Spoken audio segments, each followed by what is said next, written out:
This episode is brought to you by Experian.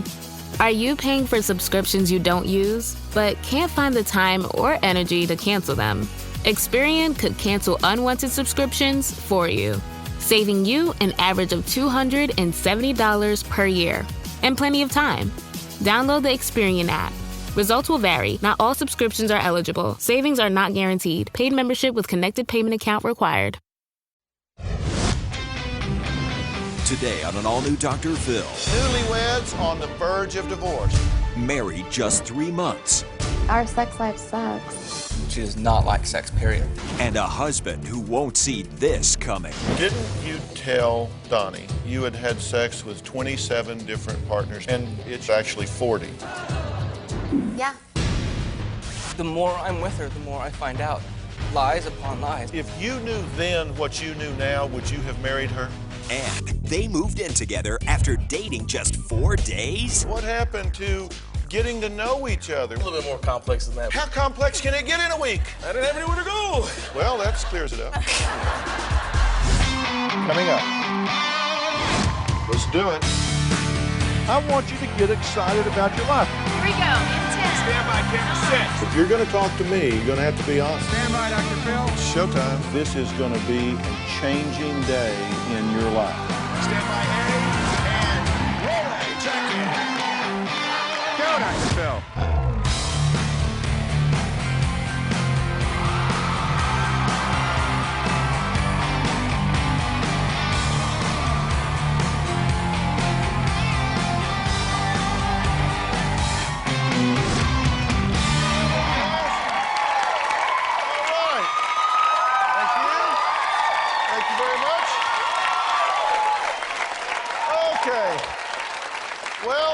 It's happening more and more. Newlyweds, married only a few months, are pulling off their wedding bands and declaring that the honeymoon is officially over. Today, 1 in 12 couples are calling it quits within 24 months of tying the knot. Now, that's prompting a new phenomenon called the 2-year itch. Used to be a 7-year itch, didn't it? What is a 7-year itch? Well, we're living in the laser lane. What can I tell you? My first guests have been married for 8 months. She says she wants to be treated like a Southern belle. Yeah. He says his Georgia peach needs to get off her pedestal. Okay. Take a look. My husband and I are considered newlyweds, but the honeymoon phase was over before it ever got started. Now it's like, who cares? You know, we're ready to call it quits. We've talked about divorce already. We started dating in January, had a daughter in November, got married in December. I had to move all the way from Georgia up here to Michigan, and I left behind all of my friends, all of my family. That was a very huge sacrifice. Thank you for calling Zalon Salons. I may help you. There's no, I don't feel like cutting hair today. If I don't cut hair today, guess what? Some kind of light or water bill or something's gonna get cut off. And she can sit at home and eat bonbons and dip cookies in milk and play with the kids and take naps all day, you know? I gotta do this every day. As a husband, he should realize that it takes much more than a roof over your head and your bills paid to keep a happy and healthy relationship. I deliberately stay at the salon extra hours to avoid going home because, you know, I know that when I go home, we're gonna argue about something. Any conversation pretty much is gonna turn into an argument. Settle down. That's all I want you to do. Just settle down. There was one fight that we had that had to be the worst fight. I got so fed up that I just snapped. And I said, you're so ungrateful. You know, you don't appreciate anything I do. You know, you can just leave. And that hurt her. I definitely demand complete and equal respect for my husband. Marlon thinks he's the king of the castle and that whatever he says goes. I bought her a car as a gift, and her reaction was not what I thought it would be. I was not gonna fake and jump for joy. I walked in, I'm like, honey, look in the driveway. She's like, oh, all right, thank you. I mean, I said, no hug around the neck, no Toyota jump, no, you know, that's it. You do not surprise your wife, your spouse, with a raggedy hoopty. I'm gonna tell you something. That car gets her from A to B, and to me, it makes me feel like you're ungrateful. You are very ungrateful, Shamika. My wife doesn't even support my dream. Just tone your voice down a little bit. What God created me to do was to sing. I got big wheels and I'm ready to roll. I'm sacrificing my music career for the sake of the marriage. He'll end up being there maybe 10 or 12 hours. I do not see him, and he does not see his children either. I'm hoping that he will realize that we need to be a priority in his life. I'm not ready to quit, you know. I still got a lot of fight in me. So you're still plugged in. You don't want this to fall apart. Not at all, Dr. Phil. I'm here because I know that there's something good out of this that can happen, help, you know. I don't want it to fall apart at all. And how about you? Where are you in this deal? I'm definitely still very much in love with my husband, and I definitely want us to do everything that we can possibly do to make sure that we do stay together. How long did you know each other before you moved in together? We knew each other probably about a month. No, I believe it was 4 days. About a week. Yeah, okay. Yes. I don't ask questions that I don't know the answer to. Okay. It's about a week. Okay, let's just clear that up right away. I told you I came from the litigation arena. I don't ask questions I don't already know the answer to. Right. So basically, you knew each other for less than a week before you said, woo, let's move in together and start playing house, right? It's a little bit more complex than that, but how complex can it get in a week? I didn't have anywhere to go. I mean, well, that clears it up. But you moved in together in less than a week. Right. What happened to dating for a while? What happened to getting to know each other? What happened to finding out what his values are and his beliefs and his priorities and in what esteem he would hold you? It kind of was like backwards. We kind of, you know, did it. Yeah, we got caught up in the whirlwind, and the everything just went so fast, and the in-loveness, and we were just like, oh, you know, it was just like, yeah, I want to be with you. But boy, isn't there a big difference between falling in love and being in love? Absolutely. Because when you're falling in love, it's all exciting and you're staying up all night. Yep, and we then did that. after that phase is over, it's like, will you turn off that television and shut up? Amen. Yeah. So you're in the turn off the TV and shut up phase right now. You guys are living, you're starting to say, okay, we're merging two lives here. Absolutely. Okay. You said you want to be married to like a Southern gentleman, right? That valued women. Yes, and you can say that. Where are you from? In a hurtful way, I'm from Michigan. You're from Michigan. Proudly to say, yes, sir. Michigan. Yeah, I'm from the South, and I mean, it may sound spoiled, it may sound, you know, whatever, but I'm used to being, you know, catered to, and I think every woman wants to be catered to. I mean, it's just a little thing. If I say, you know, one day, and I told him, it's just a little thing. One day I said, you know what, ooh, I want some ice cream. You know, and I looked in my pocketbook, I didn't have any money. And so later he comes to me and says, if you wanted some ice cream, you should have just asked me for $3. And I'm like, you know, even just little stuff like that, you should have been like, ooh, baby. She's not telling the whole truth of the matter. Wait a minute. No, he should have been like, ooh, baby, you know what, you want some ice cream? Here, you want me to go get that for you? Or here's the money. If you want to get out, here, you go do it. But at that time, hold on. And we were on good terms at that time. I want to take a break. Then I'm going to come back and I'm going to give you a real important piece of advice as soon as we get back. And it ain't about ice cream, all right? Now, Marlon had a 30th birthday, and it actually turned this marriage upside down, not because he hit the big 3-0, but because of what didn't happen. We'll be right back. All right, hang on.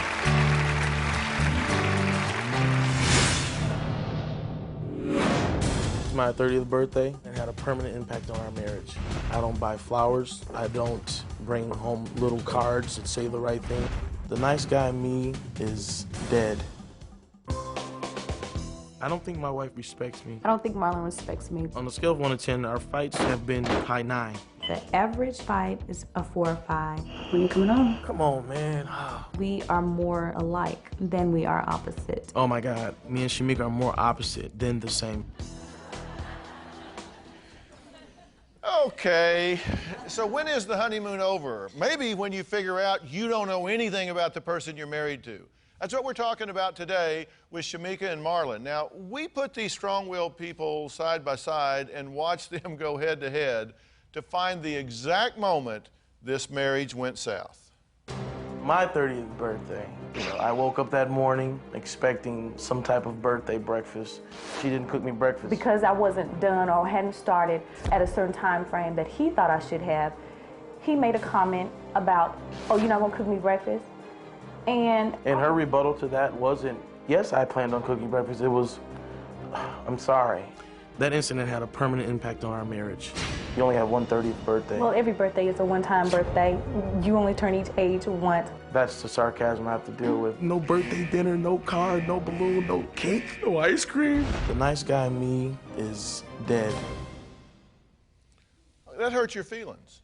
It did more than hurt my feelings. I mean, like I said on the interview, that I think there's a lot of birthdays, even as a child growing up, there's certain birthdays that should mean something, they're memorable. And that day, it just was like, it was her opportunity, I felt, to show me how much she appreciates my role in the home. It's to show me what I do every day, taking care of the kids, financially, you know, just doing what I do. It was her day to just really just go overboard, you know, not just on a, honey, I appreciate you, rub my chest, and, you know, oh, you're so sweet, you know, what would we do without you? But just that day could have been Marlon's special day, because I'm overlooked, and as well as she may feel she's overlooked. But You want her to appreciate you as the man, as the husband. Do you appreciate her absolutely. as a wife and a partner? She is a great wife and a great provider for our children. She takes good care of the children. There was a time we had happy moments, you know, up until April, you know, everything went downhill. As soon as I invested time into our business and then the salon, and it's just like anything that takes away from her attention, she gets jealous. No, and sometimes there is definitely a cutoff. Dr. Phil, he will leave and go to work at 9 o'clock in the morning. Okay, he'll see our kids for 5 minutes, 10 minutes. Hey, bye, you know, I love you. And he'll come home 1, 2, 3 o'clock in the morning. The children don't see him again till in the morning for those 5 minutes. I don't see him again but it takes until time to start a business. But there has to be a balance. It's still not even complete. We're 80% you know, complete in the inside of my salon. How do you measure success? Hard work. Hard work and that's how you get it. How do you measure it? What is success? Sometimes money to some people, but success is peace. Is it bringing you peace? It could. That wasn't the question. No, it's not. I mean, that's why we're here. I mean, exactly. It's not bringing me peace. Let me tell you some things that Shamika said to us, because we asked her, as a wife, do you think you're treated as an equal, as a partner, as someone that's loved and cherished and respected? And she said, not even almost. She said, he doesn't even consult me on financial decisions, buying a house, a car, opening the salon, starting a modeling agency, whatever, and he'll go and get a loan for a house, all in his name. She said in a letter to me, I quote, he wants me to be, quote, the good little wife who speaks only when spoken to. It's not true. Keeps the house clean, keeps his belly full, keeps his kids, and that's it. What do I get? A rusty, dented up car. That's not true. That's not true I at all. saw the car. Well, I'm not Dr. Phil, and I can't go and buy her a Bentley. No disrespect. I'm just teasing you about the car, because I think a car is a car, and you buy what you can afford, and that's fine. But what I'm not teasing you about is the fact that she feels like you want her to shut up and take care of you. And that's not true. But she feels that way. Absolutely. But, you know, true? Yes, did I say that right? I definitely do feel that way. But we've talked about that, Dr. Phil, and what happens is this. My wife doesn't open up until the breaking point, until she's actually reached the point of boiling temperature, and then I find out what she wrote you. Does she look to you like somebody that doesn't know what she's thinking? No, she doesn't. She looks like someone Yeah, who knows look at she's her. thinking. Does she look to you like somebody you want to mess with? No, she doesn't. Do you want to be right, or do you want to be happy? I want to be happy. It's not about me being right all the time, and that's what I was Apparently gonna it say. is, because it's you. not, Dr. Phil. Yeah, well, but wait a minute. See, I'm not like her. I don't wait until I keep it all in and then I blow up and just yell and scream. I say it all along the way, and that way I don't lose my place.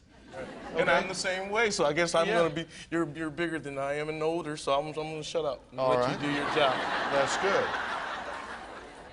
See, he ain't all dumb. No, not all dumb. If he would only have the attitude with me. Yeah, there you go. Do you want this marriage to work?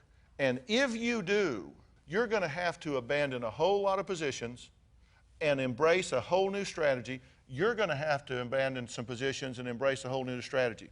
If that's what you want to do, I can tell you how to make this work. I really can tell you how to make it work. I don't know if you'll do it or not, but I can tell you the formula it's going to take to make this work. You want to hear it? Yes. Absolutely. Well, stay tuned. Because I'm going to do that as soon as we come back.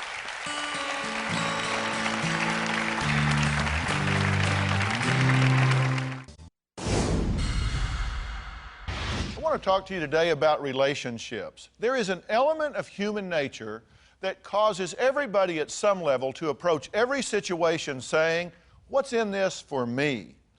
That is a selfishness that is just created within us, and it can cause tension because relationships require sacrifice. They require compromise.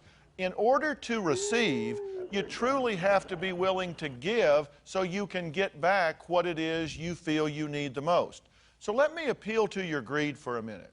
I want you to create in yourself some social IQ, some emotional IQ, and recognize the best way to have a great partner is to be a great partner. Trust me, if your partner is having a great time, if your partner is really experiencing fun and love and joy in your life, so will you. Across this great country, from coast to coast, you've told me about the crossroads we're facing. That's exactly why I wrote We've Got Issues, How You Can Stand Strong for America's Soul and Sanity. This book isn't just a conversation starter. It's a roadmap for standing strong in the face of adversity, for embracing our core values when they're needed most. We're talking about real strategies for real people dealing with real issues, from navigating the complexities of today's polarized world to fortifying our families. And I set forth in the book 10 principles that I think are critical for a healthy society. This is not about politics. I'm not a politician, don't want to be a politician, don't know enough about politics to talk about it. But I talk about every angle of life as we know it, from family and relationships to the burning issues that are shaping our world today. We've got issues, how you can stand strong for America's soul and sanity. And you'll find it anywhere books are sold. It's about time we start addressing what truly matters. Hi, I'm Chris Gethard, and I'm very excited to tell you about Beautiful Anonymous, a podcast where I talk to random people on the phone. I tweet out a phone number, thousands of people try to call, you talk to one of them, they stay anonymous, I can't hang up, that's all the rules. I never know what's going to happen. We get serious ones. I've talked with meth dealers on their way to prison. I've talked to people who survived mass shootings. Crazy funny ones. I talked to a guy with a goose laugh, somebody who dresses up as a pirate on the weekends. I never know what's going to happen. It's a great show. Subscribe today, Beautiful Anonymous.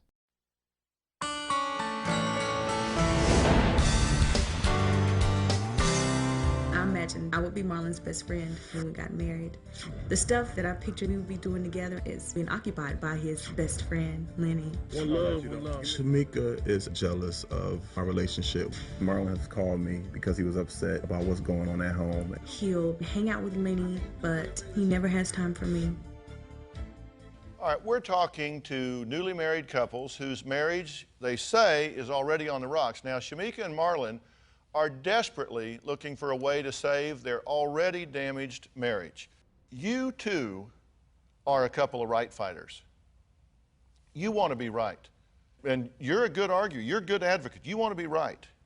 And so you'll get in there and yuck, yuck, yuck, yuck, and you'll just talk until the world looks flat.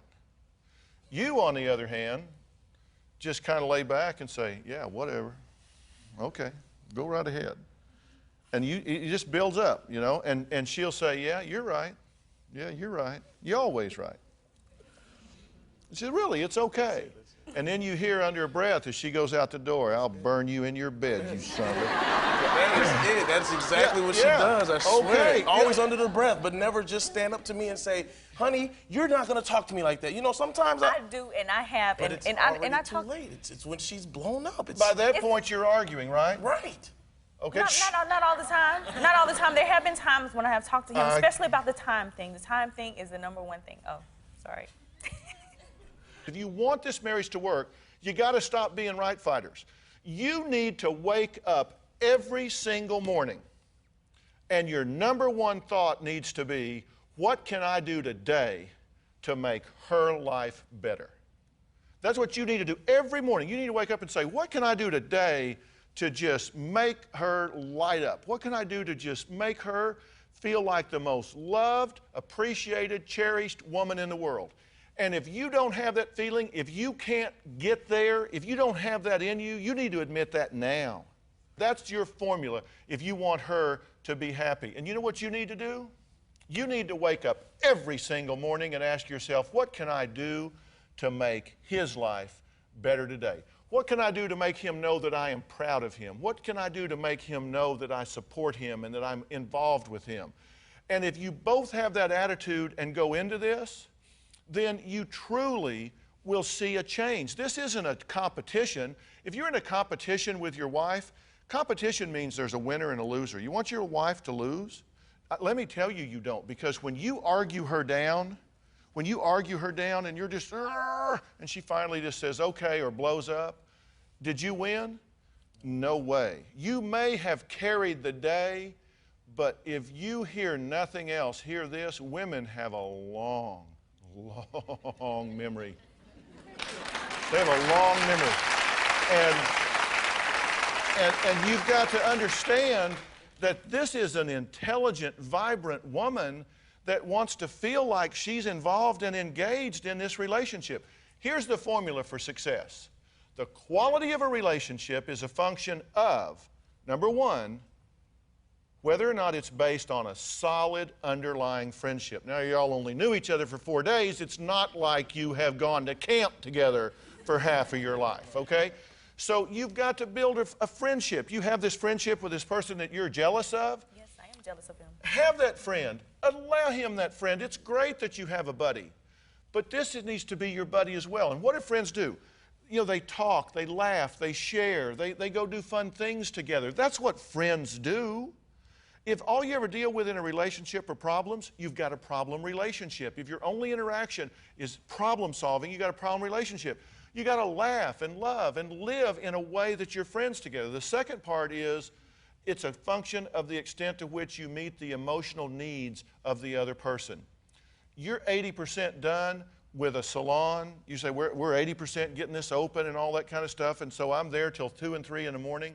I tell you what, you're going to be a lonely guy down there at that salon. If you can't get that going without being there till 2 or 3 in the morning, then you need to take her down there with you, or you need to get some, don't be right. Don't be right. You're getting ready to tell me I asked her to be involved. I asked her to go. I want her to come, and she won't do it. And then you'll say, we've got kids. There's a house to run. Okay, I understand that. You can be right, and you can be divorced. But what you've got to do is be friends.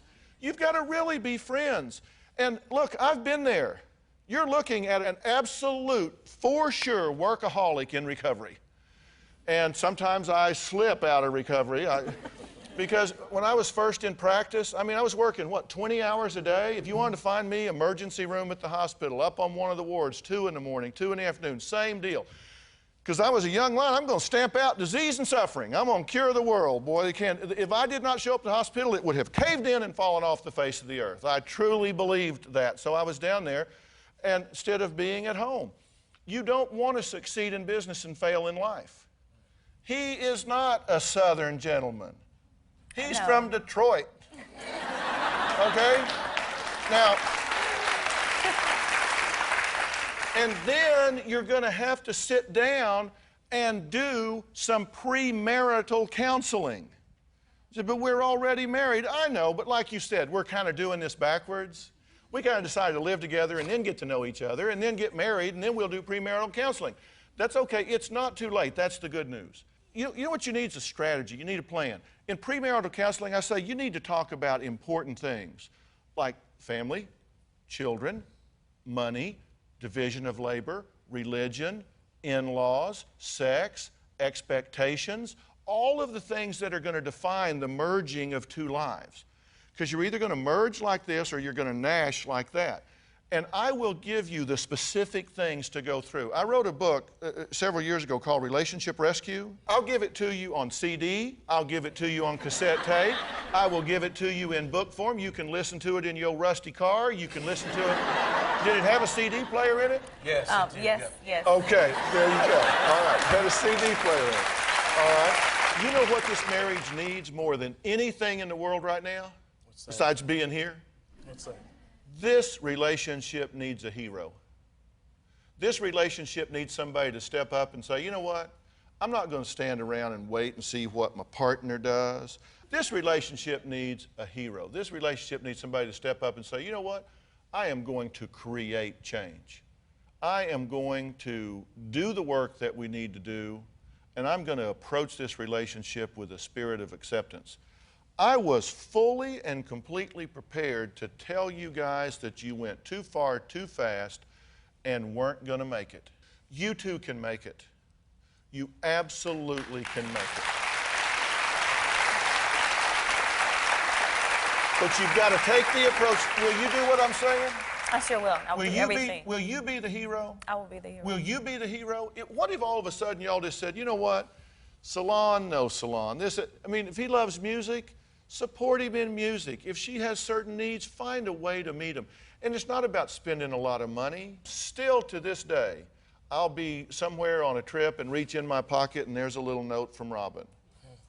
I get, it's not something that costs a lot of money. It's just a little note on there and it'll say, I'm really proud of you. Men need to know that their wife's proud of them. They need to know that they're appreciated. Wake up every morning and ask yourself, what can I do today to make his life better? What can I do to make her life better? And if you will just talk less and listen more, with a woman, that's like catnip. If you will just listen, that'd make a rabbit hug a hound. Can I say one thing though? She doesn't communicate very much. She doesn't talk that much. I will talk, Dr. Phil. My husband. You were so close. You were so close.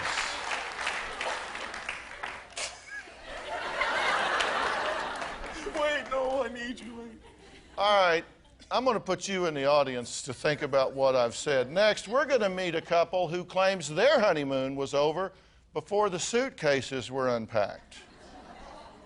Y'all at least spent 4 or 5 days living together. We'll be right back.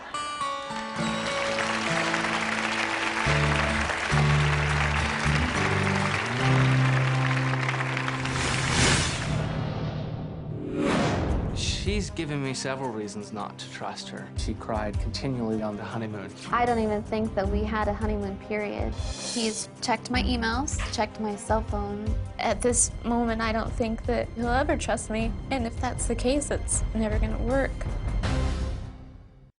You're a podcast listener, and this is a podcast ad. Reach great listeners like yourself with podcast advertising from Lips and Ads. Choose from hundreds of top podcasts offering host endorsements, or run a reproduced ad like this one across thousands of shows to reach your target audience with Lips and Ads. Go to lipsandads.com now. That's LIBSYN ads.com. On Oops the Podcast, join me, comedian Giulio Gallerati, as I examine everyday life, the mistakes, the bad decisions, the goals, the jokes, the social engagements, and all things in between. I'm joined every week by producer and personal confidant Ryan Lynch, various other comedians for witty, candid, and intoxicating conversation. Our listeners love Oops for its sophisticated banter, aka your mom could listen, and many feel like they're in the room with us chopping it up with old pals. You can find every episode of this show on Apple Podcasts, Spotify, or YouTube.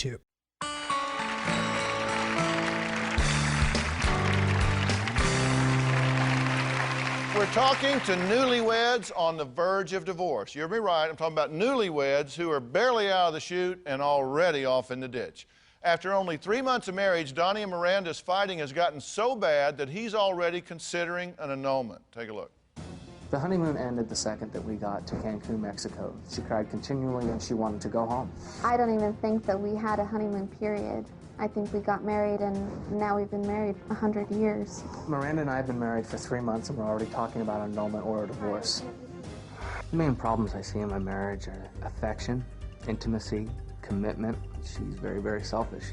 I don't want to be single, but on the other hand, I don't want to be with a husband who has no trust for me. She's the man in this relationship and I'm the woman in the essence when it comes to intercourse. Our sex life is a very touchy subject. Our sex life sucks.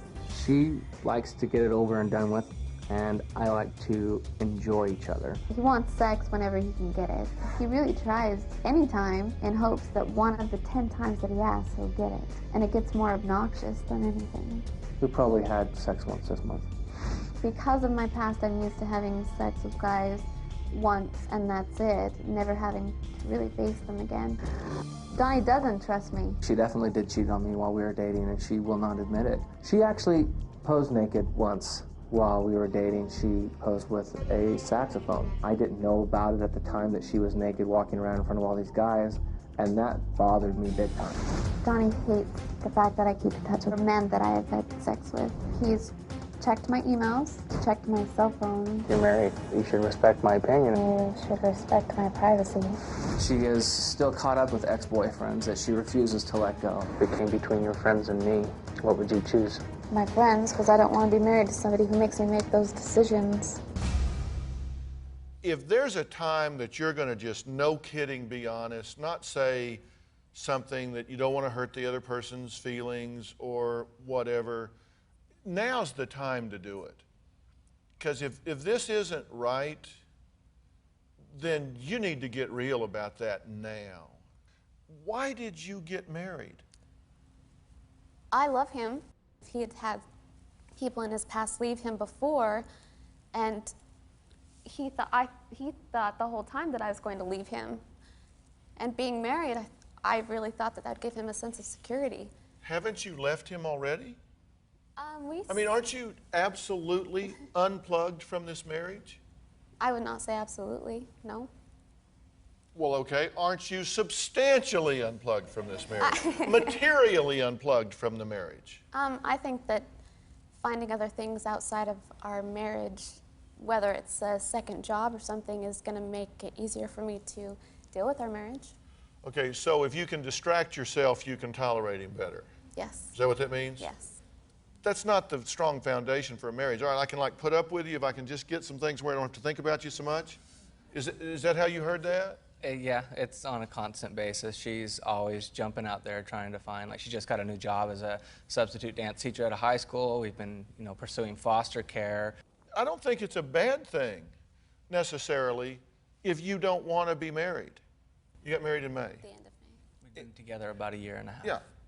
Okay, and in July, you saw this email to an ex-boyfriend, and it said, quote, "You're always in my thoughts.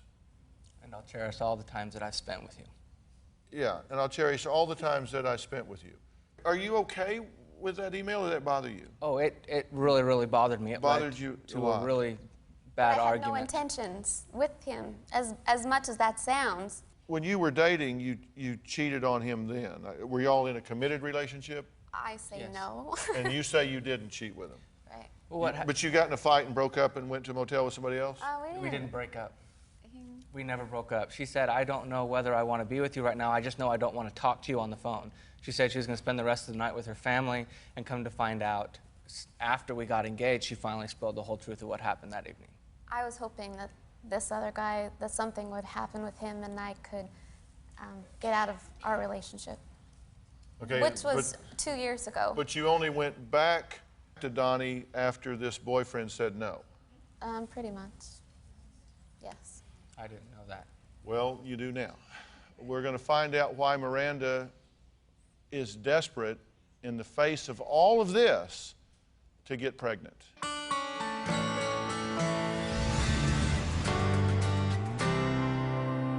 Donnie and I are both ready to have a baby. I told her that I wasn't ready. What are you calling? I just need to get some information on some of the fertility testing. She would definitely do anything to take the attention off the problems, and I think bringing a child into the home is one of the ways of doing so. Well, we're talking to newlywed couples already in crisis. After only 3 months, Donnie and Miranda are fighting to keep their marriage together. Now, would you agree that this marriage is in trouble? Yes. Yes. I question that you want to be married because I see the things you say and the things you do. You cried on your honeymoon. Well, no, I wanted did. to go home. I did. I cried once because he was frustrated that nothing was going right. But then she also got more emotional and frustrated about on the Wednesday, saying that she's not used to going anywhere without her family and wanted to go home. Tell me under what theory, strategy or logic, it seems rational to you, given the troubles in this union, to have a child? I don't think it will make it better. I don't. But I have, ever since I was young, you know, I've dreamed of being a mother, and I think Donnie would be a great father, and I think we would have great kids, but I do agree that it's probably not the best time. You say the only time you have sex is when you're ovulating? Just about. Do you think it is fair to bring a child into a troubled relationship? And here's what we know about it already. We know already that you're very upset and distressed that you aren't connected with your wife. We know that you have real problems being open and intimate mentally, physically, emotionally with your husband. I'd just like to say one thing, and she has said that she hates to have intercourse. She hates it. She does not like sex, period. And she says it has nothing to do with me. Did you explain that to Donnie before you got married? I don't think it ever really came up much, like in that sense. She used to tell me the reason why she didn't like being too close together was because we weren't married. Did you fail to tell him how you really felt about it while you were dating? No. Have you two ever met? Yeah. I mean, you both look at me just so straight up, just like, yes, no, yes, no, yes, no, no, yes, no, yes. Where's the... Before we were married, we made that decision to be intimate together. And I did feel guilty. From the way I was raised, I knew that you weren't, you know, supposed to be having sex before you were married, but we made that decision, so I thought getting married was you know, I was gonna feel okay. Didn't you tell Donnie that you had had sex with 27 different partners before you got married? I don't know how many I told him. Somewhere around that number. And didn't you tell our producers that it was actually 40? Yeah. I didn't ever tell him a specific number. I told him that I had made some choices in my past that I was not proud of. And the reason I'm bringing that up is because you just said, I just felt funny about having sex out of wedlock. But I fell into this trap of, I did it with him once, felt bad, and then I just wanted a guy to like me. Well, the question is, should this have ever started to begin with? Should it continue? And if so, how are they going to bring that about? I'm going to tell you what I think about this next. I call them as I see them. We'll be right back.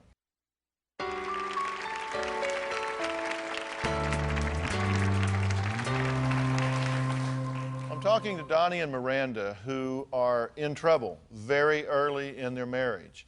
My question is, should the marriage have ever started?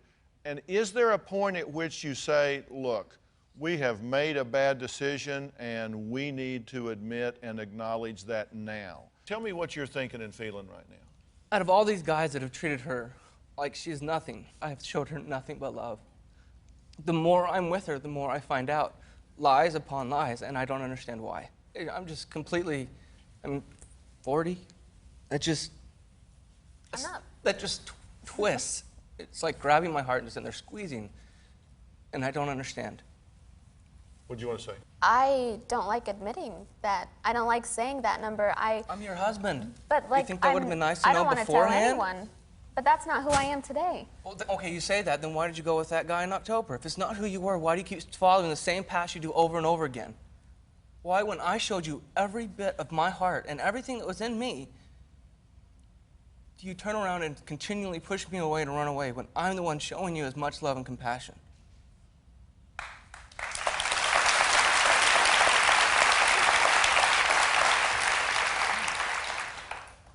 What do you want to say? I made that decision. I made plenty of wrong decisions in my past. And I made that decision to go with that other guy 2 years ago. But all you had to do was be open and honest with me. I mean, even when we were together... And he makes it sound very easy to be open and honest with him, and it's not. He's very I can't think of a word. Counselor is what she calls me. Well, you've called him clingy. You've called him needy. You've called him annoying. All of those things bother you. The things that you're saying, when I am so loving and caring and attentive and compassionate, and you describe that as controlling, clingy, and smothering. It's almost like he tries too hard. The only thing worse than being in a bad marriage for a year is being in a bad marriage for 1 year and a day, or 1 year and 2 days. If you're in trouble, you've got to do one of two things. You've either got to fix it or you've got to end it. You need, for absolute sure, you need some professional help. You need some help to sort out your history, sort out your feelings, sort out your intimacy issues. You need to decide whether you're willing to give her time to do that and see if she can come to the table and meet you at the level that you want to be engaged. The only possible way I would ever do that if she would just be honest. She can't do that with you right now. And so therefore, if that is a discontinuation criteria, if that is a deal breaker, then I think you need to face that at this point, because I think you're at a point where you don't feel safe enough with him to be completely honest because of the reactions you get back if you were to tell him everything you thought and felt. True? I would agree with that. So you either need some professional help to put together an environment in which you can feel safe in doing that, or you need to decide, we're 90 days into a deal we should have never done. Sometimes you make the right decision, and sometimes you have to make the decision right. If you knew then what you knew now, would you have married her?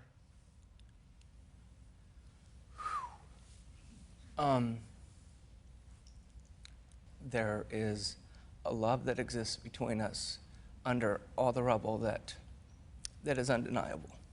If you knew then what you know now, would you still marry him again? Yes. I think he was probably one of the first people that I met that stuck it through with me. Is this a big test? I hope not. I mean, serious, is this a big test? I think it's kind of new to both of us. I mean, he's been married before, and I had made decisions in the past before. If I get you the help, will you take it? Yes. I mean, really? Seriously, No. you will go and participate and take it, will you? Yeah, I will. And then you can make an informed decision about what you want to do? Yeah. I will go. I will support and do whatever I can. And you'll participate, because you got to decide of this. This isn't all her. Oh, I know. There's it's two you. sides to every story. And I can't decide this for you, but I plead with you, do not get pregnant at this point.